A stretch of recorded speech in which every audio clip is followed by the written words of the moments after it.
आम्ही जेव्हा या संसारात राहतो तेव्हा चुका घडतात, अपराध घडतात आणि देवाचं वचन सांगतं. त्यामुळे आजही आम्हाला त्या आमच्या जीवनातून घडणाऱ्या चुकासाठी, अपराधासाठी, त्या पातकासाठी प्रभू जवळ जाणं गरजेचं आहे.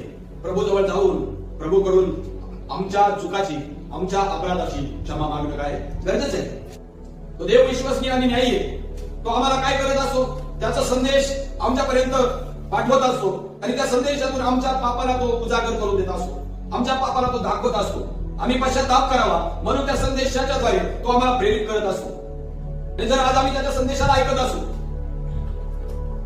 तर संदेशाला ऐकून देवाच्या लोकांनो जर आम्ही आमच्या मनांना, अंतःकरणांना जर कठीण करत असू, आमच्या अपराधाबद्दल प्रभू जवळ न जाता, क्षमा न मागता, त्या अपराधामध्येच राहून जर आम्ही जीवन जगत असू, तर बायबल देवाचं वचन सांगतं, देवाच्या लोकांनो मग तो पश्चातापाचा संदेश न्यायामध्ये बदलला जातो. आम्ही पाहतो त्याने कबरनौमात शिक्षण दिलं, संदेश दिला, त्याने कबरनौमात नाना प्रकारचे चमत्कार चिन्ह केले. पण देवाचं वचन सांगतं, देवाच्या लोकांनो कबरनहूम येथील लोक यांनी प्रभू येशूवरती विश्वास केला नाही. त्यांनी प्रभूकडून संदेश त्यांच्याद्वारे जे भविष्यवाण्या करण्यात आल्या होत्या प्रभूविषयी, त्या भविष्यवाण्या ऐकल्या, पण प्रभूवरती त्यांनी विश्वास केला नाही. आणि बायबल देवाचं वचन सांगतं त्यांनी आपली पापे बदली घेतलेली, त्यांनी पश्चाताप केला नाही. जो उद्धार देवाने त्या प्रत्येकासाठी आम्हाला सिद्ध केला होता, त्या उद्धाराला त्यांनी ओळखलं नाही, समजून घेतलं नाही. आणि बायबल देवाचं वचन सांगतं देवाच्या लोकांना ती आनंदाची बातमी, तो पश्चातापाचा संदेश देवाचं वचन सांगतं की न्यायामध्ये बदलला गेला. मी पावा वाजवला तेव्हा तुम्ही नाचले नाही. पावा हा आनंदाचा समय वाजवला जात असतो. आणि आनंदाचा समय केव्हा आहे? आनंदाचा समय आज आहे, कारण उद्धाराचा संदेश आजही प्रभूच्या वचनाच्या द्वारे आम्हा प्रत्येकापर्यंत आणि या जगातल्या ऐकणाऱ्या प्रत्येक माणसापर्यंत पोहोचत आहे. Hallelujah, hallelujah.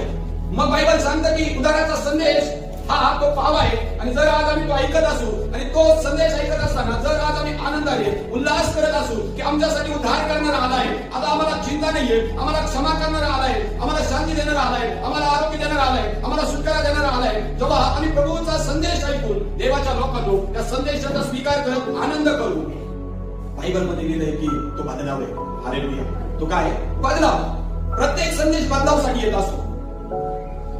आम्ही ऐकून आमच्यामध्ये त्याद्वारे परिवर्तन येणं काय गरजेचं आहे ना. आणि देव आजही म्हणतो आम्हाला की आमच्या जीवनामध्ये संदेशाबरोबर परिवर्तन येणं गरजेचं आहे, परिवर्तन येणं गरजेचं आहे. हालेलुया.